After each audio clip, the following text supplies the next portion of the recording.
Hi welcome to Usha's little world YouTube channel. ಇವತ್ತು ಪನ್ನೀರ್ನ ಬಳಸ್ಕೊಂಡು ಪನ್ನೀರ್ ಬುರ್ಜಿನ ಯಾವ ರೀತಿ ಮಾಡೋದು ಅಂತ ಈ ವಿಡಿಯೋದಲ್ಲಿ ನಾನು ತೋರಿಸ್ತಾ ಇದ್ದೀನಿ.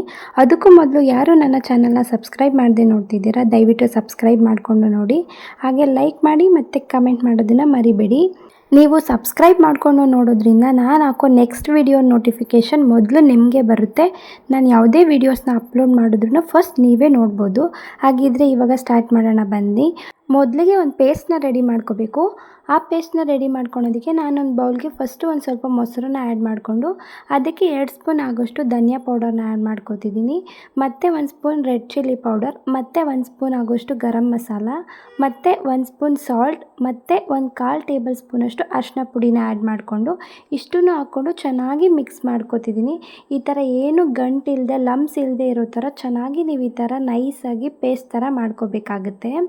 ಇವಾಗ ಈ ಥರ ಪೇಸ್ಟ್ನ ಮಾಡಿಕೊಂಡು ನಾನು ಎತ್ತಿಟ್ಕೋತಾ ಇದ್ದೀನಿ. ಇನ್ನು ನಾನು ಒಗ್ಗರಣೆಗೆ 1 ಈರುಳ್ಳಿ ಮತ್ತು 1 ಮೀಡಿಯಮ್ ಸೈಜ್ ಟೊಮೆಟೊನ ತೊಗೊಂಡಿದ್ದೀನಿ, ಮತ್ತು ಸ್ವಲ್ಪ ಕೊತ್ತಂಬರಿ ಸೊಪ್ಪನ್ನು ಕೂಡ ತೊಗೊಂಡಿದ್ದೀನಿ. ಈ ಮೂರನ್ನು ಕೂಡ ಚಿಕ್ಕದಾಗಿ ಕಟ್ ಮಾಡಿ ಎತ್ತಿಟ್ಕೋತಾ ಇದ್ದೀನಿ. ಈ ಪನ್ನೀರ್ ಬುರ್ಜಿಗೆ ನೀವು ಯಾವುದೇ ಥರ ಮಸಾಲೆನ ರುಬ್ಬಿ ಮಾಡಬೇಕು ಅಂತ ಏನಿಲ್ಲ, ಹಂಗೆ ಫಾಸ್ಟಾಗಿ ಕ್ವಿಕ್ಕಾಗಿ ಮಾಡ್ಕೊಂಬಿಡ್ಬೋದು, ಬೇಗನೆ ಆಗೋಗುತ್ತೆ. ಮತ್ತು ಟೇಸ್ಟ್ ಕೂಡ ಅಷ್ಟೇ ತುಂಬ ಚೆನ್ನಾಗಿರುತ್ತೆ. ಇದು ಚಪಾತಿ, ಪೂರಿ ಎಲ್ಲದಕ್ಕೂ ಕೂಡ ತುಂಬ ಒಳ್ಳೆ ಕಾಂಬಿನೇಷನ್ ಅಂತಲೇ ಹೇಳ್ಬೋದು. ಇವಾಗ ನೋಡಿ, ನಾನು ಇಷ್ಟು ಒಂದು ಅರ್ಧ ಬೌಲಷ್ಟು ಪನ್ನೀರ್ನ ತೊಗೊಂಡಿದ್ದೀನಿ. ಇದು ಹೋಮ್ ಮೇಡ್ ಪನ್ನೀರ್, ನಾನೇ ಮನೇಲೇ ಮಾಡ್ಕೊಂಡಿರೋದು ಇವಾಗ ಫ್ರೆಶ್ ಆಗಿ. ನಿಮಗೂ ಕೂಡ ಮನೇಲೇ ಟೈಮ್ ಇತ್ತು ಮಾಡ್ಕೊಳ್ಳೋದಾದರೆ ಮನೇಲೇ ಮಾಡ್ಕೊಳ್ಳಿ, ಆಗಿಲ್ಲ ಅಂತಂದರೆ ಹೊರಗಡೆಯಿಂದ ತಂದು ಮಾಡ್ಕೋಬೋದು. ಇವಾಗ ನೋಡಿ, ಫಸ್ಟ್ ಒಂದು ಬಾಣಲಿನ ಇಟ್ಕೊಂಡು ಇವಾಗ ನಾನು ಒಂದು 2 ಸ್ಪೂನಷ್ಟು ಎಣ್ಣೆನ ಹಾಕ್ಕೋತಿದ್ದೀನಿ. ಎಣ್ಣೆ ಬಿಸಿ ಆದಮೇಲೆ ಮತ್ತೆ ಸ್ಪೈಸಸ್ ಎಲ್ಲ ಹಾಕ್ಕೋತಿದ್ದೀನಿ. 2 ಪಲಾವ್ ಎಲೆ, 1-2 ಲವಂಗ, ಚಕ್ಕೆ, ಮತ್ತು 1-2 ಮೆಣಸು, ಸ್ವಲ್ಪ ಕಸೂರಿ ಮೇಥಿ ಇಷ್ಟನ್ನು ಹಾಕ್ಕೊಂಡು ಚೆನ್ನಾಗಿ ಫ್ರೈ ಆದಮೇಲೆ ನಾನು ಕಟ್ ಮಾಡಿ ಇಟ್ಕೊಂಡಿದ್ನಲ್ಲ ಈರುಳ್ಳಿ, ಅದನ್ನು ಕೂಡ ಸೇರಿಸ್ಕೊತಾ ಇದ್ದೀನಿ. ಈರುಳ್ಳಿನ ಸೇರಿಸ್ಕೊಂಡು ಸ್ವಲ್ಪ ಚೆನ್ನಾಗಿ ಫ್ರೈ ಮಾಡ್ಕೋಬೇಕು. ಅದು ಸ್ವಲ್ಪ ಗೋಲ್ಡನ್ ಫ್ರೈ ಆಗೋವರೆಗೂ ಚೆನ್ನಾಗಿ ಫ್ರೈ ಮಾಡ್ಕೊಳ್ಳಿ ಎಣ್ಣೆನಲ್ಲೇ. ಈ ಪನ್ನೀರ್ ಬುರ್ಜಿ ಅಂತೂ ತುಂಬಾ ಬೇಗ ಕ್ವಿಕ್ಕಾಗಿ ಹಾಕೋಗ್ಬಿಡುತ್ತೆ. ನೀವು ಚಪಾತಿಗೆ ಏನಾದರೂ ಸೈಡ್ ಡಿಶ್ ಇಲ್ಲ, ತುಂಬ ಡಿಫ್ರೆಂಟಾಗಿ ತಿನ್ನಬೇಕು ಅನ್ನೋಂಗಿದ್ರೆ ಈ ಥರ ಮಾಡ್ಕೊಂಡು ನೋಡಿ ಒಂದ್ಸಲ, ತುಂಬ ಚೆನ್ನಾಗಿರುತ್ತೆ. ಇವಾಗ ಈರುಳ್ಳಿ ಎಲ್ಲ ಚೆನ್ನಾಗಿ ಫ್ರೈ ಆದಮೇಲೆ ನಾನು ಕಟ್ ಮಾಡಿ ಇಟ್ಕೊಂಡಿದ್ದಂಥ ಟೊಮ್ಯಾಟೊನ ಸೇರಿಸ್ಕೊತಿದ್ದೀನಿ. ಟೊಮ್ಯಾಟೊನೂ ಅಷ್ಟೇ ಸ್ವಲ್ಪ ಸಾಫ್ಟ್ ಆಗೋವರೆಗೂ ಚೆನ್ನಾಗಿ ಬೇಯಿಸ್ಕೋಬೇಕು. ಎಣ್ಣೆನಲ್ಲೇ ಚೆನ್ನಾಗಿ ನೀರು ಹಾಕ್ದೇ ಟೊಮೊಟೊನ ಸ್ವಲ್ಪ ಸಾಫ್ಟ್ ಆಗೋವರೆಗೂ ಬೇಯಿಸ್ಕೊಳ್ಳಿ. ಟೊಮೊಟೊ ಎಲ್ಲ ಬೆಂದಮೇಲೆ ನಾವು ಆವಾಗಲೇ ಪೇಸ್ಟ್ನ ರೆಡಿ ಮಾಡ್ಕೊಂಡಿದ್ವಲ್ಲ, ಅದನ್ನು ಇವಾಗ ಹಾಕ್ಕೋಬೇಕಾಗುತ್ತೆ. ಹಾಕ್ಕೊಂಡು ಸ್ವಲ್ಪ ಚೆನ್ನಾಗಿ ಮಿಕ್ಸ್ ಮಾಡ್ಕೊಳ್ಳಿ. ನಾನು ಇದಕ್ಕೆ ಸ್ವಲ್ಪ ನೀರನ್ನು ಆ್ಯಡ್ ಮಾಡ್ಕೊತಿದ್ದೀನಿ, ಜಾಸ್ತಿ ಹಾಕ್ಕೊಳ್ಳೋಕೆ ಹೋಗಬೇಡಿ, ಅದು ಗ್ರೇವಿ ಥರ ಆಗೋಗ್ಬಿಡುತ್ತೆ.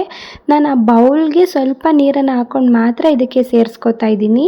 ಸೇರಿಸ್ಕೊಂಡು ಇವಾಗ ಒಂದು ಬೌಲ್ಗೆ ಸ್ವಲ್ಪ 1 ಸ್ಪೂನ್ ಆಗೋಷ್ಟು ಕಡಲೆ ಹಿಟ್ಟನ್ನು ತೊಗೊಂಡು ಸ್ವಲ್ಪ ನೀರು ಹಾಕ್ಬಿಟ್ಟು ಈ ಥರ ಗಂಟು ಇಲ್ಲದೆ ಇರೋ ಥರ ಮಿಕ್ಸ್ ಮಾಡಿಕೊಂಡು ಇವಾಗ ಸೇರಿಸ್ಕೊತಾ ಇದ್ದೀನಿ. ಇದನ್ನು ಯಾಕೆ ಹಾಕ್ಕೋತಿದ್ದೀವಿ ಅಂದರೆ ತಿಕ್ಕಾಗಿ ಬರಲಿ ಅನ್ನೋ ರೀಸನ್ಗೆ. ನೀವು ಕಾರ್ನ್ಫ್ಲೋರ್ ಇದ್ದರೆ ಅದನ್ನು ಕೂಡ ಹಾಕ್ಕೋಬೋದು, ಆಗದೆ ಇದ್ದರೆ ನಡೆಯುತ್ತೆ, ಸ್ವಲ್ಪ ತಿಕ್ಕಾಗಿರುತ್ತೆ, ಚೆನ್ನಾಗಿರುತ್ತೆ ಅನ್ನೋದಕ್ಕೋಸ್ಕರ ಸೇರಿಸ್ಕೊಳ್ಳೋದು. ನೀವು ಸ್ಟಾರ್ಟಿಂಗಲ್ಲೇ ಕಡಲೆ ಹಿಟ್ಟನ್ನು ಸೇರಿಸ್ಕೋಬೋದು, ಬಟ್ ಆವಾಗ ಅದು ಫ್ರೈ ಆಗಿ ರೋಸ್ಟ್ ಆಗಿಬಿಡುತ್ತೆ. ಸೊ ನಾನು ಅದಕ್ಕೆ ಈ ಟೈಮಲ್ಲಿ ಸೇರಿಸ್ಕೊತಿದ್ದೀನಿ. ಮತ್ತು ರುಚಿಗೆ ತಕ್ಕಷ್ಟು ಉಪ್ಪನ್ನ ಆ್ಯಡ್ ಮಾಡ್ಕೋತಿದ್ದೀನಿ. ನಾನು ಆಲ್ರೆಡಿ ಆವಾಗಲೇ ಉಪ್ಪನ್ನ ಪೇಸ್ಟ್ ಮಾಡುವಾಗ ಸೇರಿಸಿದ್ದೆ, ಸೊ ನೋಡಿಕೊಂಡು ಸೇರಿಸ್ಕೊಳ್ಳಿ. ಸ್ವಲ್ಪ ಹಾಕ್ಕೋತಿದ್ದೀನಿ. ಅದೆಲ್ಲ ಹಾಕಿ ಸ್ವಲ್ಪ ಒಂದು ಕುದಿ ಬಂದಮೇಲೆ ಇವಾಗ ಪನ್ನೀರ್ನ ಆ್ಯಡ್ ಮಾಡ್ಕೋತಿದ್ದೀನಿ. ಪನ್ನೀರ್ನ ಆ್ಯಡ್ ಮಾಡಿಕೊಂಡು ಈ ಥರ ಚೆನ್ನಾಗಿ ಸ್ವಲ್ಪ ಫ್ರೈ ಮಾಡ್ಕೋಬೇಕು. ಪನ್ನೀರ್ನ ಸ್ವಲ್ಪ ಸ್ಮ್ಯಾಶ್ ಮಾಡಿ ಹಾಕ್ಕೊಳ್ಳಿ, ನೀವು ಹಂಗೇನೂ ಹಾಕ್ಕೋಬೋದು, ಬಟ್ ಈ ಥರ ಸ್ಮ್ಯಾಶ್ ಮಾಡಿದಾಗ ಸ್ವಲ್ಪ ಚೆನ್ನಾಗಿರುತ್ತೆ ತಿನ್ನೋದಕ್ಕೆ. ಇವಾಗ ಲಾಸ್ಟಲ್ಲಿ ಸ್ವಲ್ಪ ಕೊತ್ತಂಬರಿ ಸೊಪ್ಪನ್ನ ಆ್ಯಡ್ ಮಾಡಿಕೊಂಡು ಇವಾಗ ಸ್ವಲ್ಪ ತಿರುಗಿಸ್ಕೊತಾ ಇದ್ದೀನಿ. ಇವಾಗ ಟೇಸ್ಟಿಯಾಗಿರೋ ಪನ್ನೀರ್ ಬುರ್ಜಿ ರೆಡಿ ಆಯಿತು. ನೋಡಿದ್ರಲ್ಲ, ತುಂಬ ಸಿಂಪಲ್ಲಾಗಿ ಬೇಗನೆ ಮಾಡ್ಕೊಂಬಿಡ್ಬೋದು ಈ ರೆಸಿಪಿ. ನೀವು ಕೂಡ ಈ ಥರ ನಿಮ್ಮ ಮನೆಯವ್ರಿಗೆ ಒಂದ್ಸಲ ಮಾಡಿಕೊಟ್ಟು ನೋಡಿ, ಖಂಡಿತವಾಗ್ಲೂ ಎಲ್ಲರೂ ಇಷ್ಟಪಟ್ಟು ತಿಂತಾರೆ. ಸೊ ಈ ವಿಡಿಯೋ ನಿಮಗೆಲ್ಲ ಇಷ್ಟ ಆಗಿದೆ ಅಂತ ಅನ್ಕೋತಾ ಇದ್ದೀನಿ. ಇಷ್ಟ ಆಗಿದ್ರೆ ಒಂದು ಲೈಕ್ ಮಾಡಿ. ಇನ್ನಷ್ಟು ಒಳ್ಳೆ ರೆಸಿಪಿ ಜೊತೆ ನೆಕ್ಸ್ಟ್ ವಿಡಿಯೋದಲ್ಲಿ ಸಿಗ್ತೀನಿ. ಅಲ್ಲಿವರೆಗೂ ಥ್ಯಾಂಕ್ ಯು ಫಾರ್ ವಾಚಿಂಗ್.